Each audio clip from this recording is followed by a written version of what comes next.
Olá pessoal, tudo bem? Então, continuando as nossas aulas, a gente vai abordar nesse momento aqui os polímeros sintéticos, ok? A gente já viu as biomoléculas, né, que são moléculas grandes, macromoléculas, mas relacionadas com a vida. A gente viu a celulose, a gente viu o amido, a gente viu o glicogênio, e agora a gente vai ver os polímeros sintéticos, que também são macromoléculas, mas elas são moléculas sintéticas, cujas matérias-primas vêm do petróleo predominantemente, mas nada impede da gente também partir, né, de monômeros, como a gente vai ver, que podem ser produzidos no laboratório. Mas muitos deles vêm realmente do petróleo, ok? Muito bem.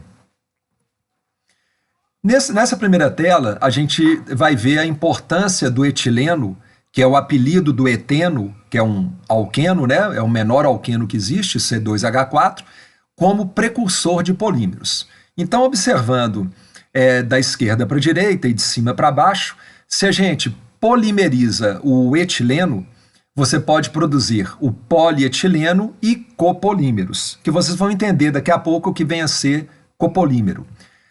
O etileno, reagindo com cloreto, você produz o cloreto de vinila, que é um monômero, e a partir dele, o famoso polímero que vocês conhecem, PVC. Com o etileno, ele reagindo com o benzeno, você tem a produção de um novo monômero, que é o estireno, que é o apelido do vinilbenzeno, e com ele você produz o poliestireno.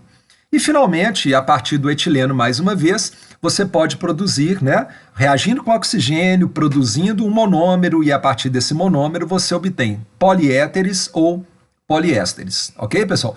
Ou seja, o objetivo dessa tela é você perceber que o etileno, que é uma molécula que pode ser obtida a partir, né, do petróleo, ou seja, é um derivado do petróleo, mas ela também, o etileno, o etileno, ele também pode ser produzido em laboratório. E a importância dele para a fabricação de polímeros, ok? Muito bem. Nessa tela, da mesma maneira, ou seja, de uma maneira análoga, a gente vai ver a influência do propileno. O propileno, o apelido do propeno, C3H6, é o segundo alqueno menor que existe, e ele também é um precursor de vários polímeros. Então, mais uma vez, de cima para baixo, se a gente polimeriza o propileno, a gente obtém o polipropileno. Ele reagindo com amônia e produzindo acrilonitrila, você obtém fibras acrílicas. Se você reagi-lo com oxigênio, produzindo óxido de propileno, a partir dele, espumas de uretanas, poliuretanas. O propileno reagindo com benzeno, você produz o cumeno, enfim, gente, você pode produzir resinas fenólicas. E, finalmente, né, você pode, a partir do propeno, chegar nos metacrilatos e produzir um outro polímero, que é o polimetacrilato de metila, que a gente vai ver daqui a pouco, é o PMMA. Mais uma vez, a importância dessas matérias-primas na produção de polímeros, ok? Muito bem. Para a gente ter uma ideia da diferença entre plásticos recicláveis e não recicláveis, a gente vai entender agora o que vem a ser polímeros termoplásticos e polímeros termorrígidos ou termofixos. Então vamos lá. Os polímeros termoplásticos, eles podem ser conformados mecanicamente repetidas vezes, desde que, para você, né, poder fazer isso, você tem que reaquecê-lo. E por isso mesmo, gente, que eles são facilmente recicláveis. Ou seja, você pega o monômero, a partir dele produz o polímero, né? E esse polímero ele é moldado, né? E produzindo vários materiais que a gente compra e usa no nosso cotidiano. Mas você sabe bem que vários plásticos eles são recicláveis.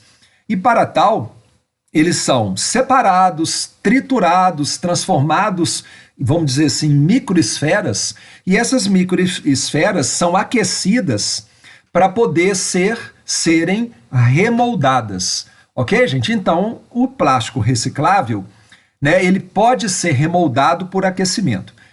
A estrutura cristalina dele ou é amorfa, ou então é parcialmente cristalina. E a cadeia desses polímeros, ou ela é linear, ou ela é ramificada. Já gostaria que você olhasse para a direita da tela A estrutura linear das cadeias poliméricas ou a estrutura ramificada. E você já entende o que vem a ser cadeias ramificadas, cadeias lineares, né? Presença de carbonos terciários ou quaternários faz uma cadeia ser ramificada e a presença de carbonos primários e secundários, né, faz uma cadeia, né, ou várias cadeias, no caso dos polímeros, serem lineares. No caso do polímero termofixo, que também é chamado termorrígido, esses polímeros eles podem ser conformados plasticamente apenas em um estágio intermediário da sua fabricação. Ou seja, gente, né, quando você vai fabricar aquele material que a gente vai usar aí para o nosso consumo, ele é conformado, né, plasticamente.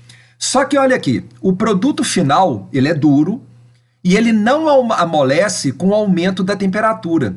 Portanto, esse polímero ele não é reciclável, porque você não pode remoldá-lo, entende? Você teria que triturá-lo, fundi-lo, para depois remoldá-lo. Mas esses polímeros, eles não têm essa facilidade. Eu só queria dizer para vocês que muitas vezes, por questões químicas, ou seja, o aquecimento desses materiais já prontos, o aquecimento excessivo para poder fundi-los, poderia ou pode provocar a decomposição das cadeias poliméricas. Ora, se as cadeias poliméricas se decompõem, quebram as ligações covalentes que unem os átomos dessas cadeias poliméricas e, consequentemente, você destrói a cadeia do polímero.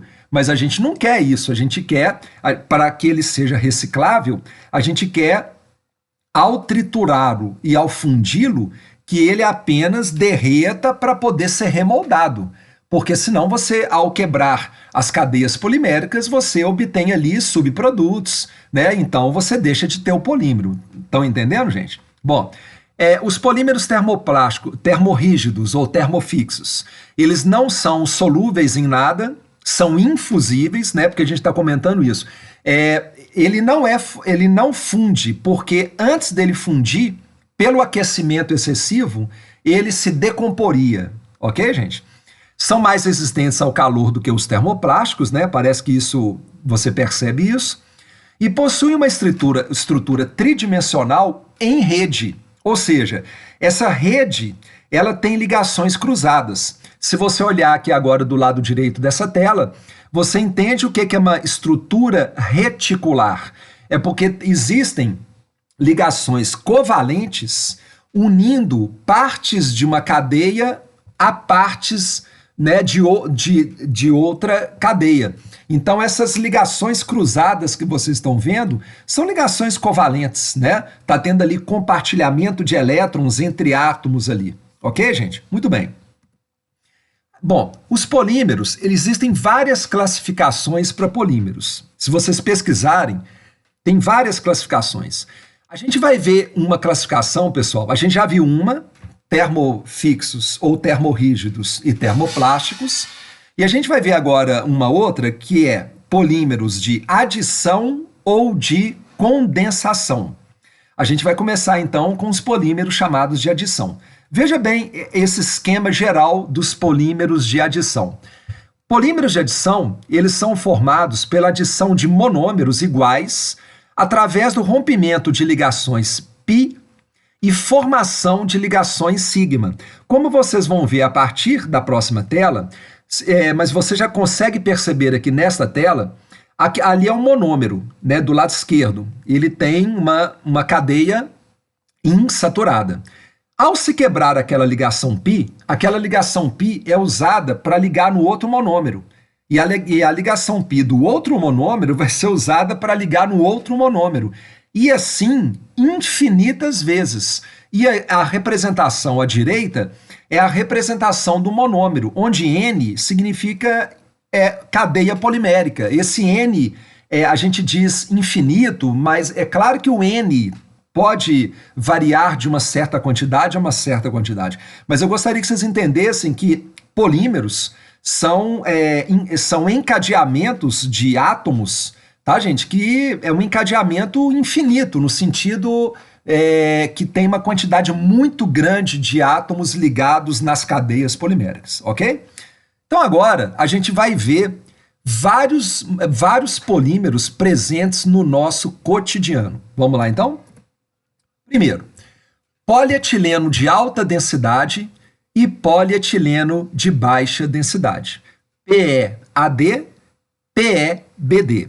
Esses símbolos, gente, que vocês vão começar a perceber que vão aparecer a partir de agora, esses símbolos são símbolos que facilita a reciclagem desses plásticos. Eu gostaria muito que depois dessa videoaula vocês pegassem os plásticos que estão aí distribuídos pela sua residência e olhassem o rótulo deles, olhassem embaixo, em cima, do lado, no rótulo, que vocês vão perceber que vários desses símbolos você já tem conhecimento deles. São símbolos usados para caracterizar os vários plásticos e se eles podem ou não ser reciclados. Vamos lá então? O PEAD e o PEBD. Polietileno. Lembra que a gente falou que o etileno é o apelido do eteno? Então vamos lá. Você está vendo aí do lado esquerdo o monômero eteno, né? Você vai polimerizá-lo N vezes para ele se transformar em quem? No polietileno. Lembrando, que a ligação π ali se quebra e vai unindo os vários monômeros. Eu gostaria primeiro de treinar uma pegadinha com vocês. Olha a frase que eu vou falar. O polietileno é um polímero de cadeia insaturada. Cuidado com isso, porque a pessoa mais desavisada, ela pensa, o nome é polietileno, que é a mesma coisa que dizer polieteno. Ué, polieteno são vários etenos unidos. Não, gente, os monômeros eram moléculas de eteno, mas a partir do momento que polimeriza, vocês estão vendo a cadeia, ela se torna saturada. O polietileno é um polímero de cadeia saturada. Cuidado com esse tipo de pergunta, de abordagem. Vamos então à aplicação prática. Objetos moldados, sacos, sacolas, brinquedos, né? Você está vendo aqui na foto embaixo, sabe aquele saquinho plástico fininho que você encontra no supermercado, né? Aquele que ensaca frutas, legumes. Tudo bem, gente? Beleza? Vamos lá. Agora, a gente já viu dois polímeros, o polietileno de alta densidade e o polietileno de baixa densidade. Vamos ao terceiro, todos polímeros de adição. Polipropileno, cujo símbolo é PP, cuja sigla, né? E o símbolo para fins de reciclagem é o 5. Então, mais uma vez, a gente já disse que o apelido do propileno, o apelido do propeno é propileno. Então, mais uma vez, gente, olha lá, você está vendo ali um monômero de cadeia insaturada, a ligação π se quebra, ela vai ser usada para conectar os vários monômeros e você obtém o polipropileno. Mais uma vez, a cadeia do polímero polipropileno é saturada e agora uma coisa interessante. Você percebe que o polipropileno vai ter carbono terciário, porque você está vendo que essa parte aqui se repete? Então, a presença de carbonos terciários faz com que essa cadeia seja o quê? Ramificada. Onde que está presente, gente, no nosso cotidiano o polipropileno? Canetas, para-choques, tapetes, esses copos duros, etc. Ok? Vamos para o quarto. Poliestireno, né, cuja sigla porque essas siglas vêm do inglês, tá, gente? PS, né, da língua inglesa. O poliestireno é o polivinilbenzeno. Por quê? Dá uma olhada no monômero. Você está vendo ali o benzeno e ligado a ele uma molécula de eteno. Você lembra que o nome do radical do eteno é vinil?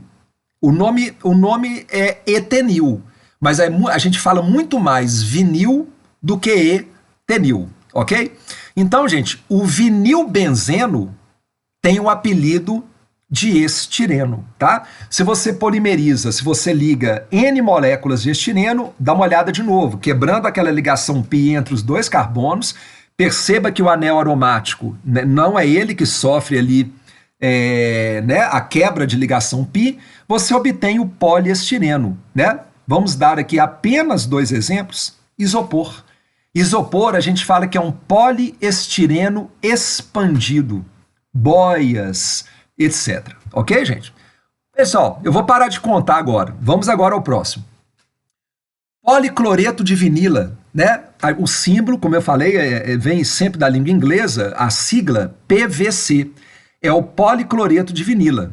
Então, veja bem, você pega agora, como monômero, o cloreto de etenila, né? Você pode dar alguns nomes. Cloreto de etenila, ou cloreto de vinila, ou cloroeteno. Se você pega, então, este monômero e liga-o, né, N vezes, você obtém o policloreto de vinila. Mais uma vez, cadeia saturada, você pode dizer que é um polímero halogenado. Outra coisa também que eu gostaria de comentar com vocês, que eu estava esperando chegar aqui, você concorda que polímeros que só têm carbonos e hidrogênios, eles têm natureza o quê? Predominantemente apolar. Na medida que você tem polímeros que vão aparecendo átomos muito eletronegativos, você já pode começar a pensar em quê? Sobre polaridade daquele polímero, ok? Então vale a pena você assistir, eu te convido a ver as minhas videoaulas de propriedades físicas dos compostos orgânicos, né? Aí no nosso canal no YouTube tem 3 aulas de temperatura de fusão e ebulição e mais 3 aulas de solubilidade. Se não me engano, são 6 vídeos aí no meu canal sobre propriedades físicas dos compostos orgânicos, ok? Então vamos lá, gente. Este é o PVC, policloreto de vinila. Tubos, isolantes elétricos, pisos plásticos, garrafas plásticas, finas películas para embalar alimentos, né? Então, sabe aquele filme que tem aí na cozinha de sua casa? Um filme que você embala alimento para colocar na geladeira? Dá uma olhada lá, é PVC, ok? Bom, um outro de uma aplicação também, gente, super importante. O famoso Teflon, panelas de Teflon, né? O nome seria politetrafluoroetileno. Então, vamos dar uma olhada no monômero. Você está vendo ali uma molécula de eteno, cujo apelido é etileno, com 4 átomos de flúor ligados nessa molécula. Portanto, essa molécula é o tetrafluoroeteno, que é um monômero. Mais uma vez, quebra pi, polimeriza, formando o politetrafluoroetileno. Gostaria só de lembrá-lo, pessoal, que não necessariamente toda vez que a molécula tiver halogênios, né, o oxigênio, o nitrogênio, você pode garantir que ela é polar. Porque você se lembra do que nós já discutimos? Depende da geometria da molécula e depende também do somatório dos vetores polaridade. Se numa molécula, somando-se os vetores polaridade, esses vetores se anulam, então os dipolos que existem dentro da molécula vão se anulando. Então a gente diz que aquele material é predominantemente apolar. Então, ok? A minha fala não é para confundir, é para você também ter a ideia de buscar uma outra videoaula para ficar preparado para isso, para ficar com isso, né, tranquilo na cabeça. Então vamos lá. Teflon, gente, né? Que tá aí o símbolo do Teflon, né? Porque o Teflon ele já entra ali no que a gente chama de outros, né? Que é o número 7, tá? É designado como outros plásticos. Revestimento de panelas e frigideiras, fita branca veda-rosca, sabe aquela fitinha branca? Né? Você conserta as coisas na sua casa, encanamento, tubulação, né? Depois você coloca uma fita veda-rosca, tá ok? Muito bem, gente, vamos lá?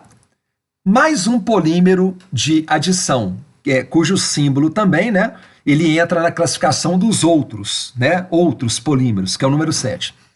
Poliacetato de vinila. Vamos ao monômero, gente. Vamos treinar esse nome? Acetato de vinila. Bom, você lembra que o nome do éster, ele tem a ver com o nome do ácido? Vamos treinar aqui rapidamente? Você fala ácido etanóico, rico gato. Como é que é o nome do éster? Etanoato. Então, ácido etanóico, vamos tirar o H desse ácido ligado no O, e então como é que é o nome? Etanoato. E aí vamos imaginar que você ligou ali o radical do eteno. O radical do eteno nos chama vinil. E aí, por último, você lembra que o apelido do ácido etanóico é ácido acético? Então, vamos lá? Dando o nome agora. Etanoato de vinila é um éster, né? Olha lá, CH3C O, éster, etanoato de, daquilo que você ligou ali. É o radical do eteno, que é o vinil. Etanoato de vinila. Mas o apelido é importante. Acetato de vinila. Estão lembrando? Ácido acético presente no vinagre, né? O nome oficial é etanóico. Muito bem.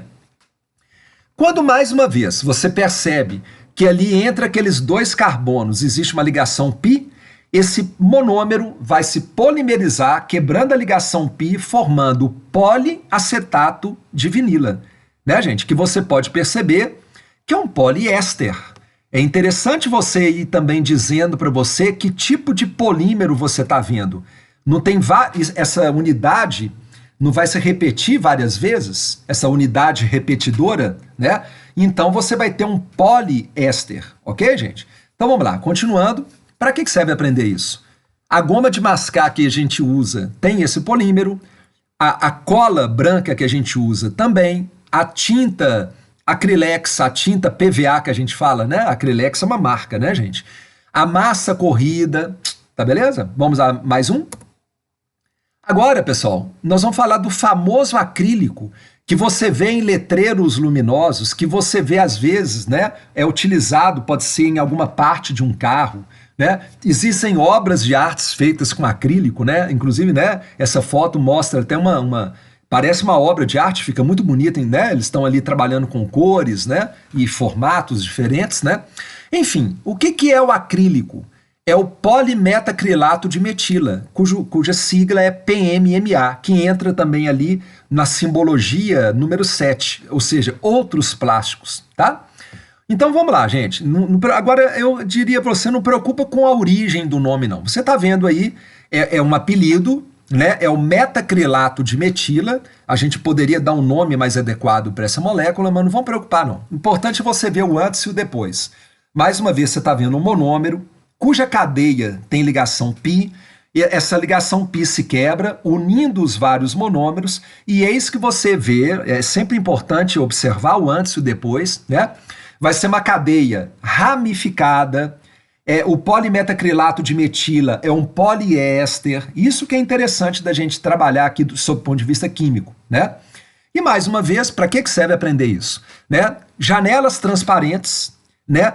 Várias janelas transparentes que você pode ver inclusive no shopping centers, você já percebeu, já olhou para cima, né? Pode ter na sua casa, globos para lâmpadas, tá, gente? Mas tem várias aplicações, ok?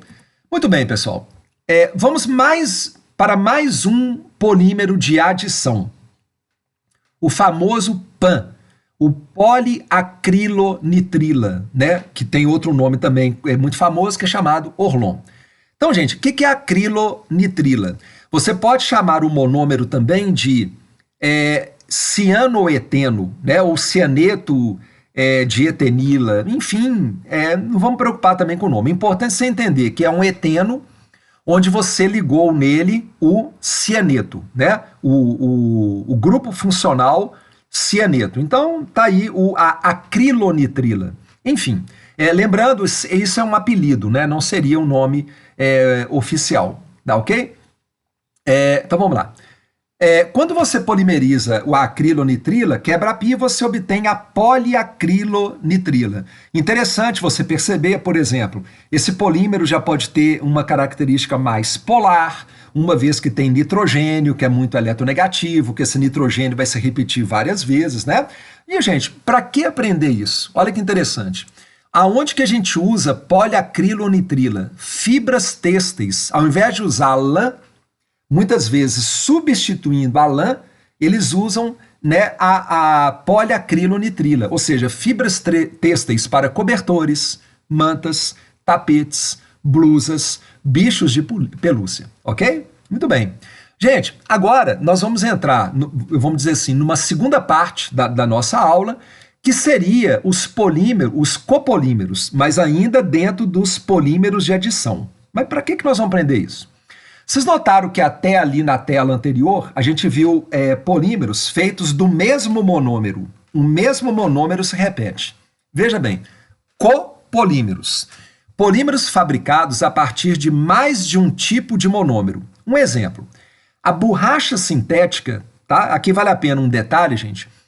A borracha natural, ela vem da árvore seringueira, né? Só que por questões meio até óbvias, né? É claro que atualmente as seringueiras, elas são plantadas, né? A gente pode imaginar que no começo, né, na Amazônia, eram seringueiras naturais ali da vegetação amazônica, mas na medida que descobriu-se isso, o pessoal começou a plantar mesmo, né, seringueiras, né, o que o pessoal fala de um plantio sustentável, né, vamos dizer assim, eles plantam seringueiras exatamente para poder extrair a borracha natural. Entenda que, né, sob o ponto de vista da grande utilização da borracha no mundo, a gente não consegue imaginar que a borracha natural daria conta disso, né, devido ao alto consumo. Então eu estou fazendo essa introdução para vocês que esta borracha aqui, ela não é a natural. Essa borracha é chamada borracha sintética. Então vamos lá. Como é que ela é fabricada, borracha sintética? Você pega o buta 1,3 dieno, vocês entenderam? Olha lá, tem 4 carbonos, né? É um alqueno, buteno. Mas chama buta 1,3 dieno porque tem duas duplas, uma dupla saindo do carbono 1 e uma dupla saindo do carbono 3. Muito bem. Você pega esse monômero e liga ele com um outro tipo de monômero. Entenderam o que é uma copolimerização? Copolímero. É um polímero cujos monômeros são diferentes. Então vamos lá. Se você ligar o buta 1,3 dieno com o estireno, que a gente já viu, que é o vinilbenzeno, você obtém este tipo de borracha, tá, gente? Existem outros tipos de borracha sintética. Essa borracha sintética tem a sigla SBR. Então, por exemplo, sandália, eu coloquei isso aqui só um exemplo, tá? As sandálias que a gente usa têm essa borracha sintética.